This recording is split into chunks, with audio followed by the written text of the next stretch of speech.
Hello, this is Tony Heller from RealClimateScience.com. Kamala and Joe haven't yet been in the White House for 3 months, but they're erasing and rewriting climate history at a rather spectacular rate. George Orwell said, "The most effective way to destroy people is to deny and obliterate their own understanding of their history."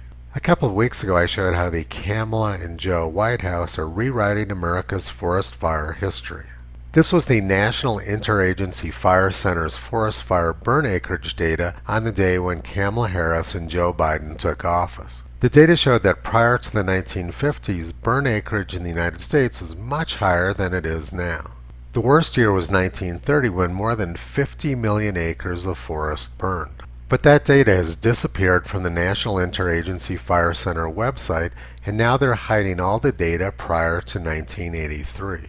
What the trend graph looks like now, starting in 1983, is that forest fires are rapidly getting worse in the United States. Kamala and Joe want people to believe that this increase in burn acreage is due to the use of fossil fuels by Americans. So what they've done is deleted all the inconvenient data prior to 1983, which shows that burn acreage has sharply declined as CO2 has increased. The complete dataset ruins their anti-fossil fuels agenda, so they made it disappear. As I documented in a previous video, there's lots of other fire data which has been erased since Kamala and Joe took office. But the topic of this video isn't forest fires, it's sea level. This sea level graph from NASA has changed rather dramatically over the past 2 months. The graph shows rapid sea level rise from the early 1920s until the early 1950s, and then almost no sea level rise until the end of the 1970s. But since the early 1990s, the graph shows a very sharp increase in the rate of sea level rise. Let's take a closer look at the trends. According to the current NASA graph, sea level rose from 1950 until the early 1990s at a rate of about 0.75 millimeters per year. But according to the current graph, after about 1990, the rate of sea level rise increased by a factor of more than 4. Sea level rise went from 0.75 millimeters per year to 3.3 millimeters per year almost overnight. And note that the break in slope occurred right at the time when satellite data started being used to measure sea level. I'll be discussing what's going on with the satellite data in a different video, but for now let's focus on the tide gauges. The next graph I'm going to show you is what the data looked like on the day Kamala and Joe took office. On January 28, 2021, NASA showed a fairly steady rate of sea level rise. The earlier version showed a lot more sea level rise from 1950 through 1990, and then somewhat of an increase after 1990. But the change in slope after 1990 is nothing like the 4x increase which we see in the current graph. When the public sees these sort of climate graphs from NASA, most people probably assume that the data is accurate, but as you can see, the data changes very rapidly over time. Here's the new rewritten Kamala and Joe version with a 4x increase in sea level rise rates after the year 1993. Let's look now and see if that break in slope around 1993 is credible. First, let's cover a very important principle about how water behaves. Water seeks a level surface. If the level of the water rises over here, then it has to rise over here too, and over here, and everywhere else on the body of water. This principle is why many people used to believe that the earth is flat. They would look out across the ocean and all they would see is a flat surface of water. This is important because if there was a huge increase in the rate of sea level rise, as the current NASA graph shows, we would expect to see it in essentially every single tide gauge in the world. All of the oceans are interconnected, so if sea level rise rates actually increased by a factor of 4, we would have to see it in pretty much every single tide gauge on the planet. We would expect to see a sharp break in slope upwards around the year 1993. Let's look and see if that break in slope shown in this graph is real. Here's the tide gauge for New York City, which has been operating since before Abraham Lincoln was president.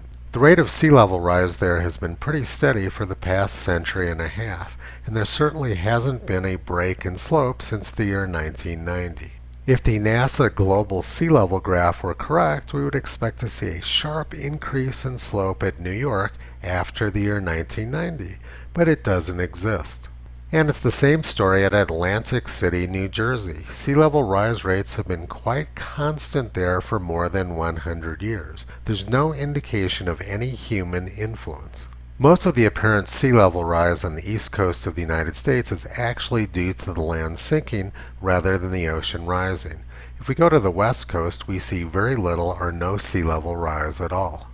At Crescent City, California, sea level has fallen a little bit over the last 90 years, and definitely no break in slope after the year 1990. In Greta's home country of Sweden, sea level is falling rather sharply.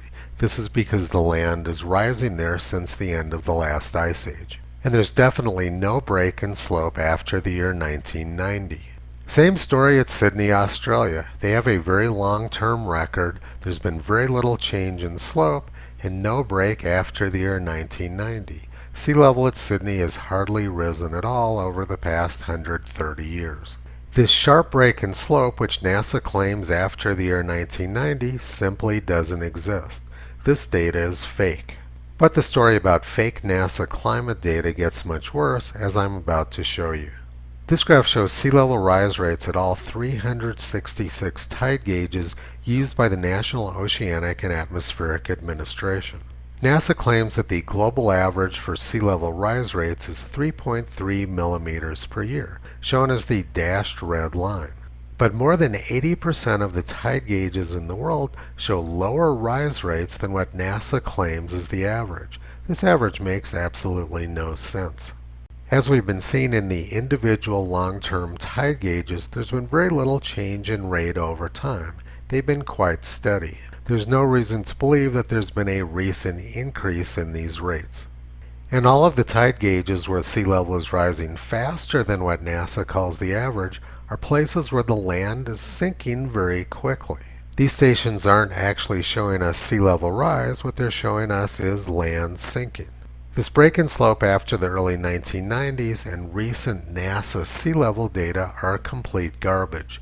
The data since 1990 makes no sense and has no basis in legitimate science.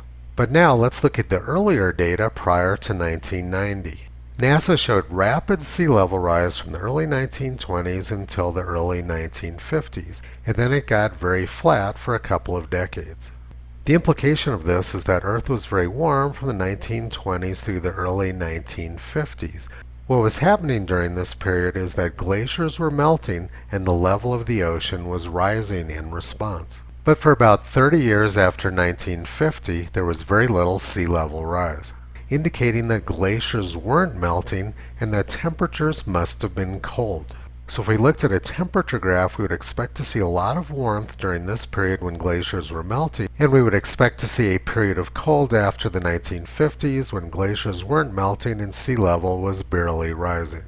But if we look at the current NASA temperature graph, we see the exact opposite. They show that temperatures during the 1920s were very cold and close to the coldest on record. If temperatures were very cold during the 1920s and warmer during the 1970s, why was sea level rising rapidly during the 1920s and barely rising at all during the 1970s? If the temperature graph was accurate, temperatures should have been much warmer during this period of rapid glacial melting and much cooler here during this time when glaciers were barely melting at all. This graph makes no sense. Ice doesn't lie, but climate scientists do. Now let's look at what temperatures were really like during the 1920s and what they were really like during the 1970s. This global temperature graph was published by the National Center for Atmospheric Research in 1974. It showed a lot of warming and very warm temperatures from the 1920s through the 1940s.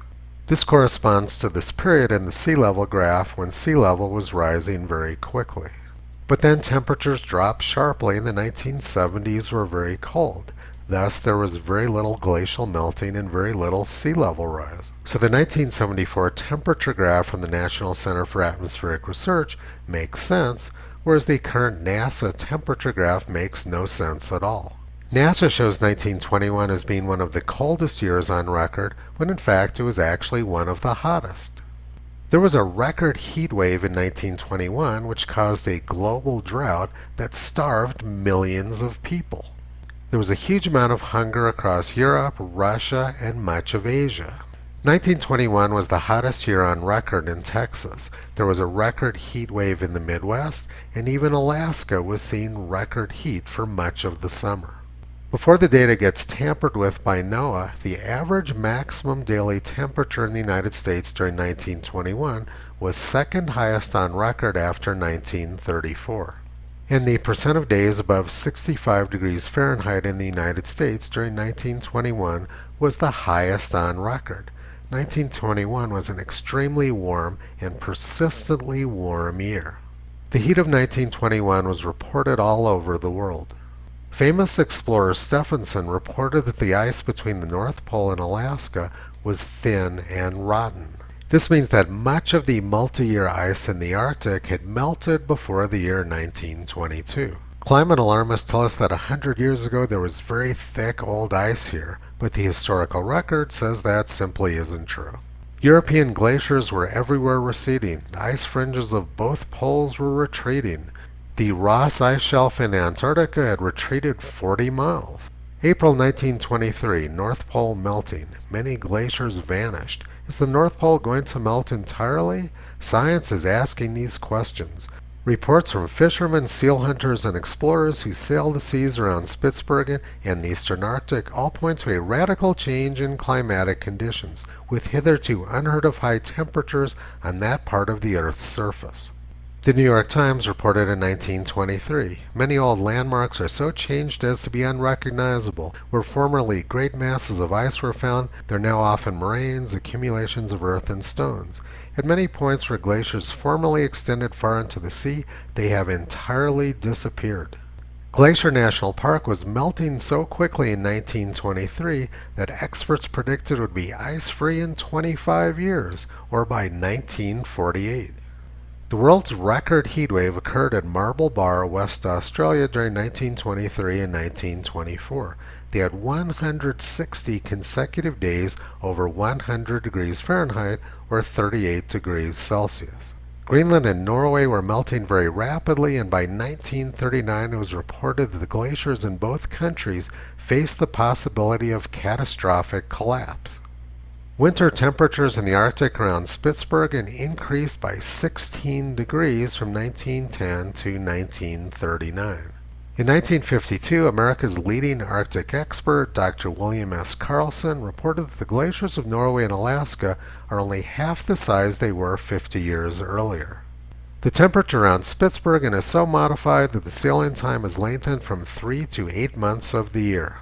In 1947, it was reported that temperatures in the Arctic had increased 10 degrees Fahrenheit since the year 1900, and that people living along seashores were in danger of being inundated by rising sea levels caused by melting ice.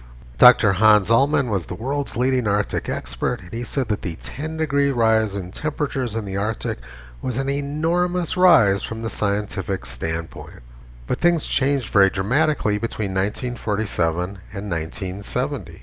In 1970, the New York Times reported, "The United States and the Soviet Union are mounting large-scale investigations to determine why the Arctic climate is becoming more frigid, why parts of the Arctic sea ice have recently become ominously thicker, and whether the extent of that ice cover contributes to the onset of ice ages." The 3 coldest consecutive winters in U.S. history occurred during the 1970s. We were in a full-blown ice age scare. It snowed in Miami in 1977. Climate experts believe the next ice age is on its way. According to recent evidence, it could come sooner than anyone had expected. At weather stations in the far north, temperatures have been dropping for 30 years. Seacoasts, long free of summer ice, are now blocked year-round. According to some climatologists, within a lifetime, we might be living in the next ice age.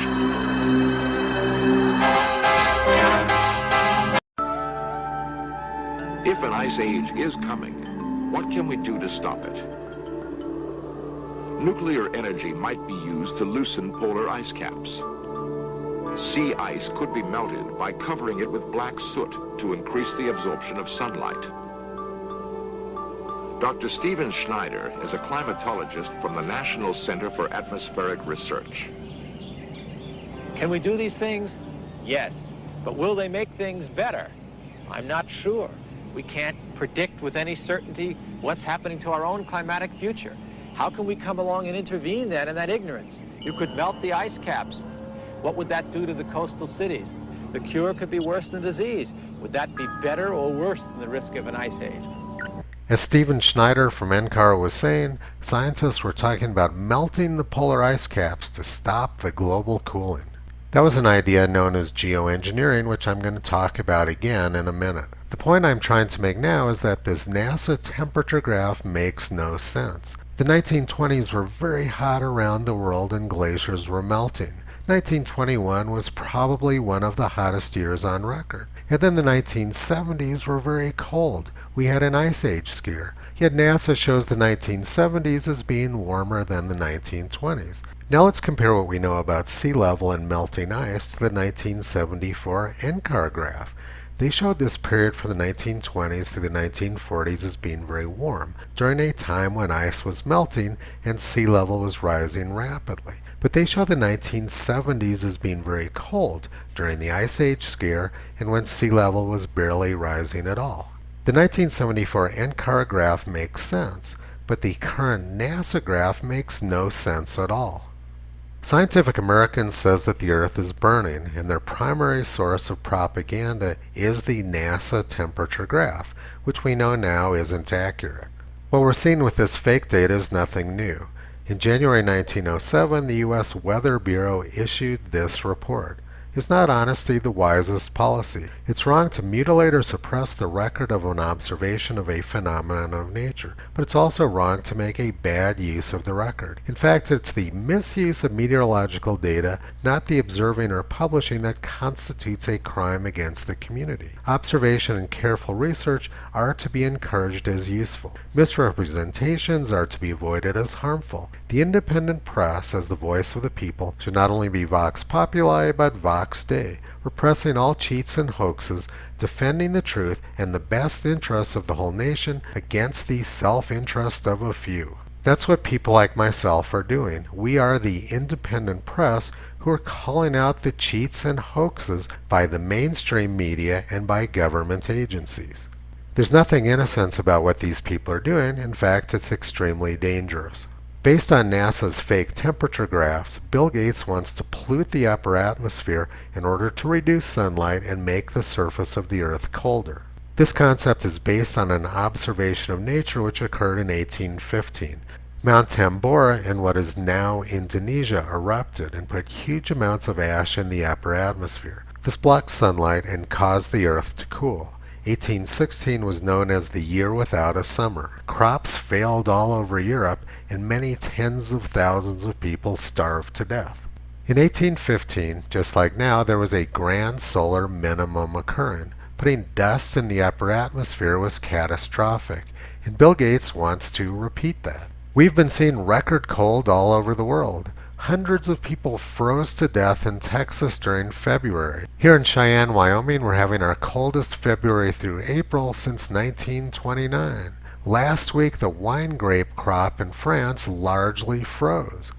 And every state except for about 5 or 6 is expecting more snow before the end of April. What we're seeing is extremely cold weather, and Bill Gates wants to make it even colder. During the 1970s, scientists wanted to melt the Arctic to stop global cooling. Well, Bill Gates isn't even a scientist, but he's got an even crazier geoengineering scheme. There's lots of empirical data showing that what he wants to do would be damaging to the human beings who live on this planet. People in the press, government, and academia go along with Bill Gates' crazy ideas because he's providing them lots of money. The system is completely broken and corrupt and controlled by money. And the current administration has government agencies faking graphs of sea level and temperature, which are being used as the basis of Bill Gates' insane ideas. This break in sea level slope after the year 1990 isn't real, it's propaganda. And almost everything in this NASA temperature graph is fake as well. 100 years ago was one of the hottest years on record, yet NASA shows it as being one of the coldest.